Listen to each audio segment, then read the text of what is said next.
Ancora sangue sulle strade, a perdere la vita Massimo Perdoncin, 42 anni di Marostica. L'uomo attorno alle 2 di notte stava rincasando quando percorrendo Viale Vicenza a Bassano, in fase di sorpasso ha perso il controllo della Jeep che stava guidando, finendo prima contro uno dei platani che costeggiano la strada lungo l'opposta corsia di marcia, per poi essere sbalzato dall'altro lato della carreggiata, sfondando la recinzione di un vivaio.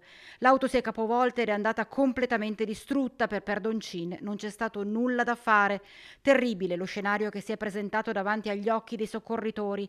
I vigili del fuoco hanno estratto il corpo del 42enne dalle lamiere dell'abitacolo e i sanitari, giunti nel frattempo, non hanno potuto far altro che constatarne il decesso. Sul posto, per i rilievi, i carabinieri che ora stanno ricostruendo l'esatta dinamica dell'incidente stradale, l'ennesimo con esito mortale.